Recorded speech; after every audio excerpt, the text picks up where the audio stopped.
16번 풀어보겠습니다. 두 개의 정규 모집단에 각각 25개씩 표본을 추출한 다음에 두 모집단의 모분산을 비교한데 모분산의 비검정한다는 거죠.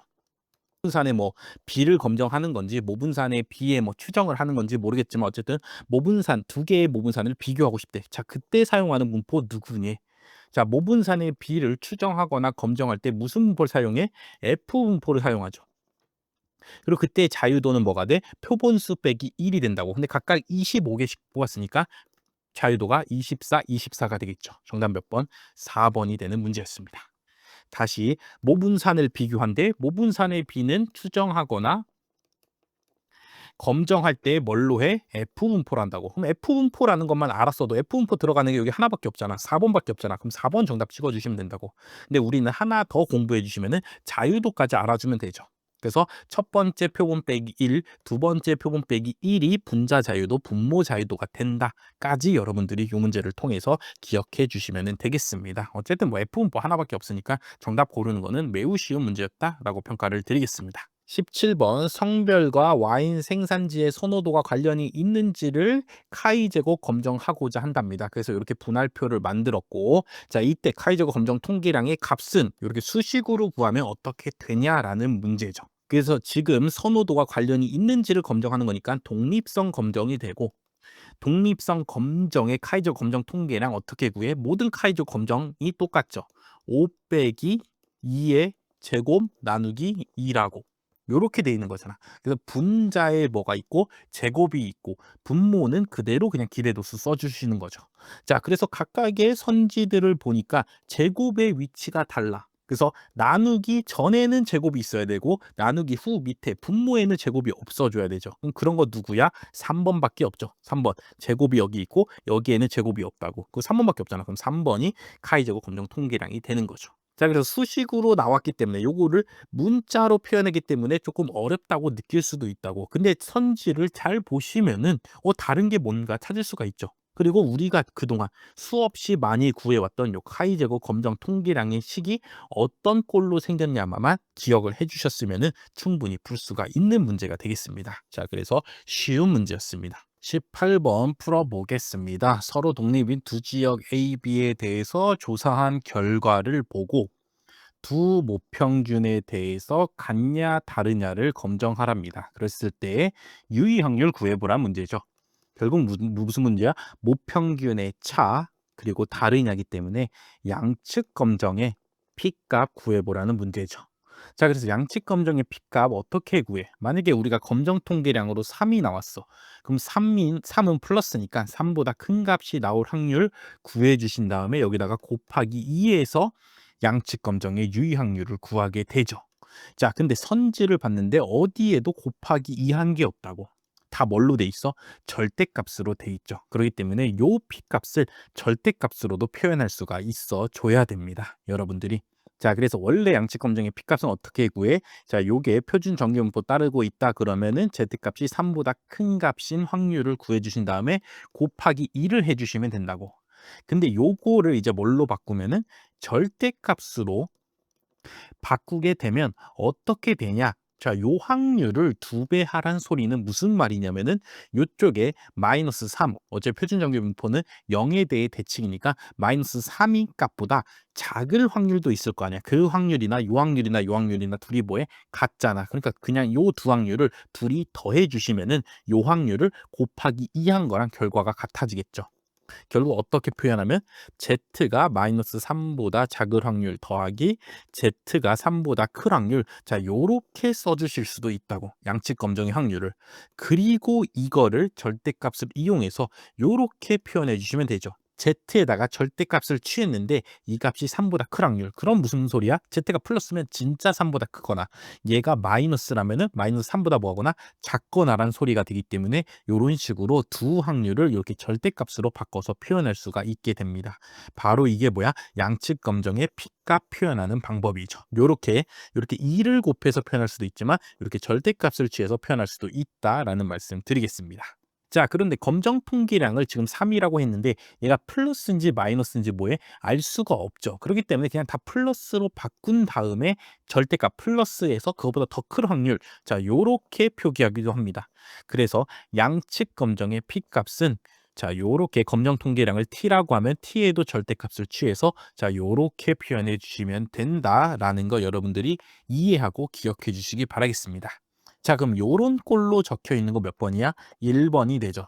Z에도 절대값 취해 있고 검정 통계량에도 절대값 취해 있고 그것보다 크다. 자, 요렇게 표현되어 있어 줘야 된다고. 자, 2번은 왜 안 돼? 2번은 Z에 절대값이 없잖아. 그럼 여기 확률만 구하라는 소리이기 때문에 이거는 우측 검정의 P값이 되는 거죠. 3번은 왜 안 돼? 3번은 Z가 오히려 작다로 돼 있잖아. 요 값보다 뭐하다고? 절대값으로 작다로 돼 있다고. 그럼 확률값이 어디가 돼? 요 부분 넓이가 되죠. 그렇기 때문에 얘는 1-P 값이 됩니다. 4번은 뭐해? 절대값이 없죠. 그냥 요 값보다 확률이 작을 확률이다. 자, 이렇게 돼 있기 때문에 아까 위에서 구했던 우측 검정 P값에서 뺀 값이 되겠죠. 여기 P값에서 1에서 뺀 값이 된다고. 그래서 양측 검정의 P값을 올바르게 표현해 놓으면 누구야? 1번이 됩니다. 물론 우리가 당연히 요 검정 통계량이 플러스인 걸 알고 있어. 그럼 여기에다가 뭐 해도 돼? 절대값 안 취해도 상관없죠. 근데 일반적인 상황에서는 플러스인지 마이너스인지 모르니까 절대값을 취하게 된다. 물론 여기가 절대값이 없더라도 당연히 정답이 됩니다. 지금 당연히 플러스이기 때문에 정답이 된다고. 어쨌든 중요한 건 뭐야? Z에다가 절대값 취해 주시고 그 다음에 우리가 구한 검정 통계량보다 분포의 값이 더 큰 쪽이 나올 확률이다.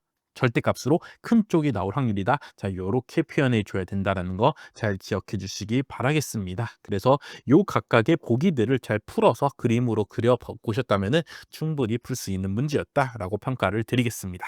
19번 풀겠습니다. 교호작용이 나왔으니까 뭐야? 반복이 있는 이원 배치 분산 분석 문제죠.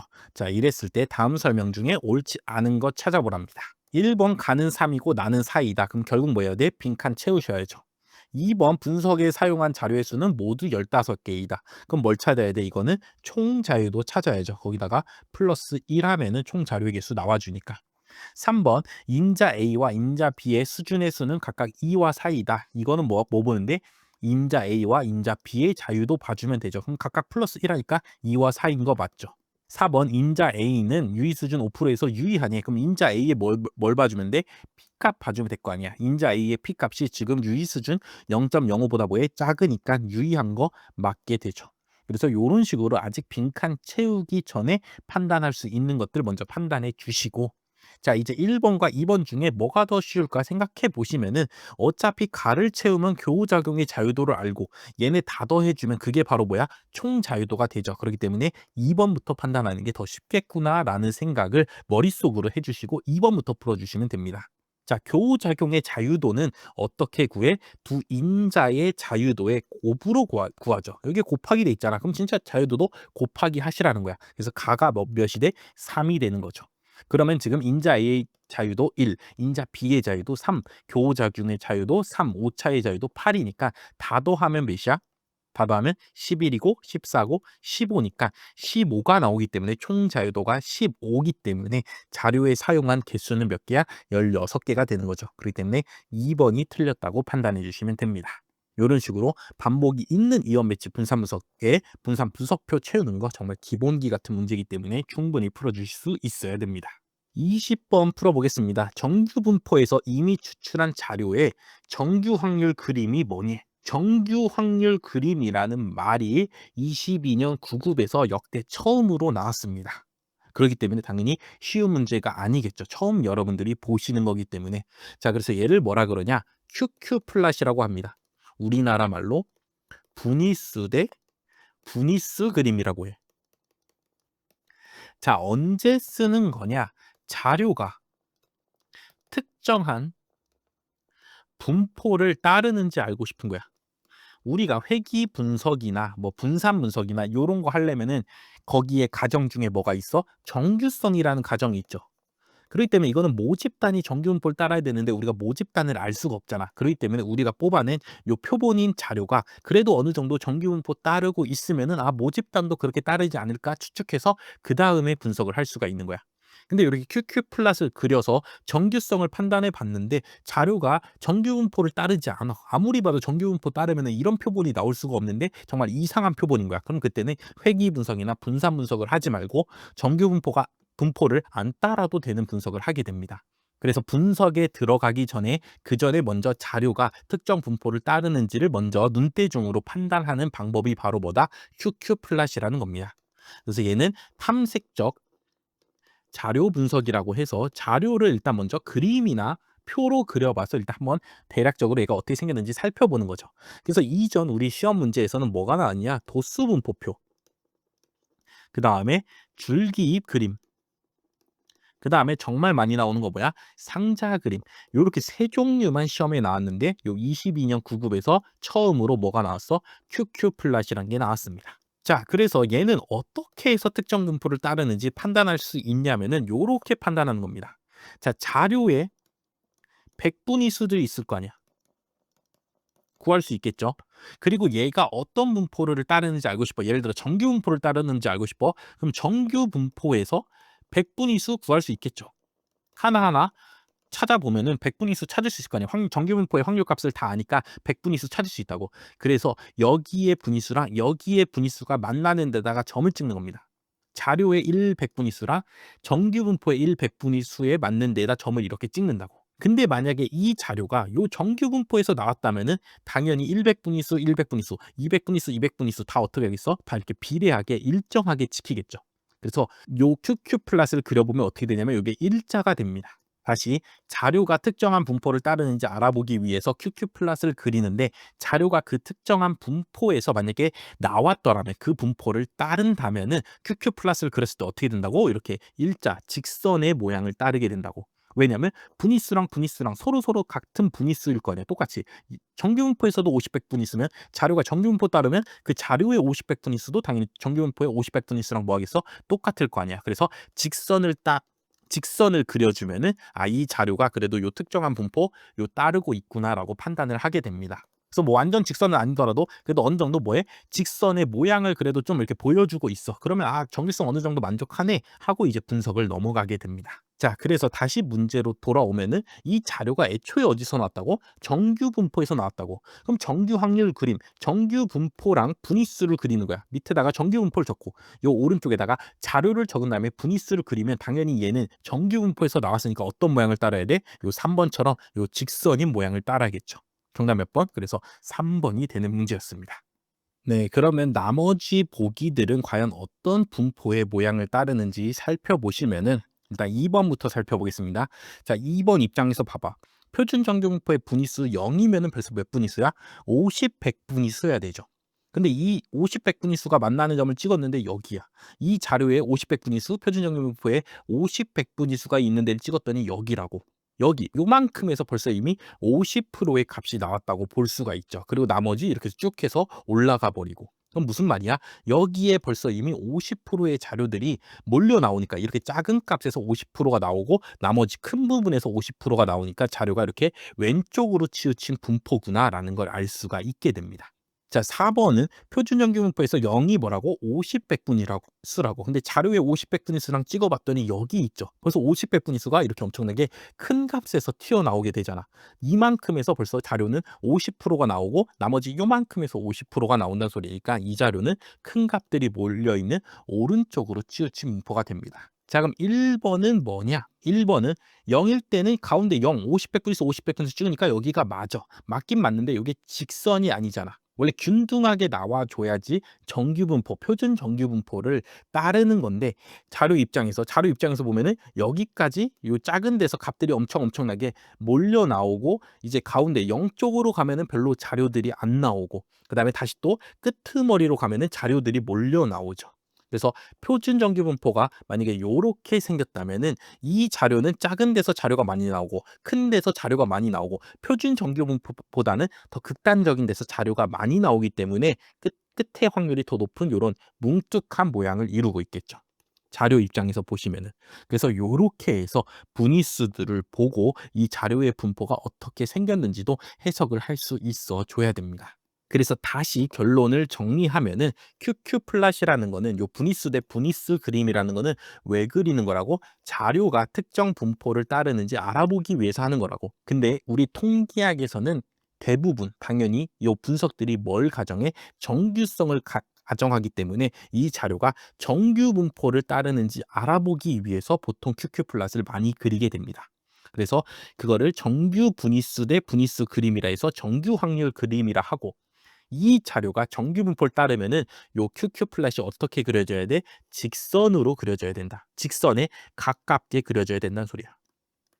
근데 직선에 가깝지 않고 이렇게 위로 볼록하거나 이렇게 아래로 볼록하거나 이렇게 S자로 생기면은 요 표준 정규 분포에 정규 분포를 따르는 거에 따르지 않고 다른 분포를 따르거나 어쨌든 정규 분포를 따르는 건 아니다라는 결론에 도달하게 됩니다. 그래서 정규성이라는 가정에 위배되기 때문에 그때는 다른 분석을 해봐야 된다라고 해석을 해주시면 되겠습니다. 그래서 어쨌든 직선인 거를 찾아주면 된다. 그래서 QQ 플랫 처음 나오긴 했지만 요번 요 시험 문제에 처음 나오긴 했지만 정규 분포로 나온 자료를 정규 확률 그림을 그린대. 그러면은 어느 정도 특이한 거, 특징적인 거야 되겠는데, 그럼 직선이 제일 가장 특징적이잖아. 웬만한 경우에 맞잖아. 그래서 3번이구나 하고 잘 모르고 찍으셨더라도 정답을 맞출 수가 있기는 한 문제라고. 근데 어쨌든 QQ 플랫도 이제 시험 문제에 나온다고 이렇게 22년 구급에서 알려줬기 때문에 여러분들이 공부하셔야 되고 처음 보시는 분들한테는 조금 어려운 문제다라고 평가를 드릴 수 있겠습니다. 네, 요렇게 해서 2022년 구급 20문제 전부 다 풀어봤습니다. 자, 이제 구급 필수 과목이 되면서 이제 논란이 있을 만한 문제 안 나온다고, 애매모호한 문제 안 나오고 여러분들이 개념을 제대로 알고 있는가를 물어보는 문제, 그다음에 통계학적으로 여러분들이 어느 정도까지 잘 생각해 보고 여기까지 깊게 사고를 해봤는가 하는 문제가 좀 많이 출제가 되었습니다. 그래서 기존 기출로 풀 수 있는 거 충분히 80점 정도는 여러분들이 기출 문제만 제대로 공부해도 풀 수가 있고, 요 네 문제가 조금 22년 9급의 특이한 문제였는데, 첫 번째, 표본 평균은 언제 정규분포 따르냐? 그냥 무조건 표본 평균 마이너스 뮤 나누기 루트 n분의 시그마, 시그마 모르면 S, S 쓰면은 T분포, 시그마 쓰면은 표준 정규분포, 자 요렇게만 외웠더라면은 여러분들이 답이 없네 하고 이상한 문제다라고 생각을 할 수 있는 요런 함정이 들어간 문제였다고. 9번은 표본 평균은 언제 정규분포 따른다고? 1번 모집 단위 정규분포거나, 2번 n이 충분히 큰 수여서 중심극한 정리에 의해서 정규분포 따르거나, 이렇게 두 가지 조건 중에 하나를 만족해야 된다고. 근데 둘 다 아니면은 표본 평균이다 하더라도 정규분포 안 따르는 겁니다. 그래서 항상 어떤 값이 어떤 분포가 어떤 경우가 되려면은 어떤 조건이 필요한가까지도 여러분들이 제대로 공부를 해주셔야 된다라는 말씀 드리겠습니다. 자, 13번. 자, 이제 9급에도 다중회귀 문서 물어보기로 했다고. 그리고 이번에는 대립가설을 물어봤습니다. 우리가 그동안 단순회귀 분석 문제만 나오다 보니까 베타1은 0이다 대 베타1은 0이 아니다를 검증하는 거에만 우리가 그동안 집중을 해왔죠. 근데 이제 9급에서도 다중회귀 분석이 나올 거고, 요 분석이 나온다는 소리는 뭐야? 검정을 결국에 언제인가 할 거기 때문에 요 검정에 귀무가설이 뭐고 대립가설이 뭔지 똑바로 알아주라는 거죠. 그래서 이 다음에는 뭐 분사문서, 이연배치 분사문석에 귀무가설, 대립가설 뭐 이런 게 나올 수도 있죠. 그렇기 때문에 항상 어떤 검정을 하기 전에 가설이 무엇인가부터 일단 시작하는 거기 때문에 가설도 제대로 공부해 주시길 바라겠습니다. 자, 15번 모집단 알려줘 놓고 표본 평균의 분포 찾는 문제였습니다. 그래서 모집단을 이미 알고 있기 때문에 우리가 모평균과 모분산 당연히 구할 수가 있다고. 그러니까 이렇게 해서 역으로 해서 당연히 표본 평균의 분포도 찾을 수 있는 거 맞죠. 그래서 그런 식으로 조금 약간 낯설고 처음 보는 문제 같았지만 우리가 기존까지 원래 알고 있었던 개념을 활용하는 문제였고, 20번 QQ 플랫은 진짜 처음 등장했다고. 그렇기 때문에 이 문제를 처음 풀어보신 분들은 당연히 틀릴 수도 있고 이거 어떻게 푸는 건지라고 생각할 수도 있습니다. 근데 우리가 요 그래프라는 거는 여러분들이 당연히 쉽게 보기 위해서 만든 거예요. 절대로 어려우면 그래프로 만들지가 않습니다. 그래서 얘가 분위수 대 분위수 그림이라는 걸 생각해서 정규분포의 100분위수, 요 자료의 100분위수를 찾아서 점을 이렇게 찍는 거라고. 그 분위수에 해당하는 값들을 점을 찍는 거라고. 그렇기 때문에 당연히 이 자료가 이 분포랑 똑같다면은 모든 분위수가 다 똑같이 나올 거니까 당연히 직선 형태가 나올 거다라고 생각하는 게 당연히 논리적인 거죠. 그렇기 때문에 요런 식으로 잘 기억을 해 주시길 바라고, 분위수 대 분위수 그림에서 그냥 뭐 하나만 예를 들면 요렇게 만약에 이렇게 S자로 나왔다. 요 직선에 비해서 이렇게 아래로 이렇게 볼록하게 나왔다. 그럼 그 소리는 뭐야? 정규 분포 입장에서는 벌써 50 백분위수가 0 이니까 여기 값이 나와 줘야 되는데 이 자료 입장에서 50 백분위수가 되는 데를 똑같이 만나는 데를 점을 찍어 봤더니 이 자료에서는 작은 값이 나왔잖아. 그럼 작은 값들이 더 많이 나오는구나 판단해서 아 웬치분이구나. 자 요런 식으로까지 확대해서 해석을 해 주실 수가 있어야 된다라는 말씀 드리겠습니다. 그래서 2022년 구급들 어려운 문제들 있었지만 다 충분히 매우 좋은 문제고 우리가 그동안 좀 간과하고 그냥 '이 정도는 당연히 되겠지.' 하고 넘어갔던 부분들이 나왔기 때문에 충분히 좋은 문제들이기 때문에 여러분들이 틀리신 문제 한 번 더 복습하고 그리고 할 수 있도록 노력을 해 주시기를 바라겠습니다. 지금까지 2022년 구급 해설 강의 들어 주셔서 감사합니다.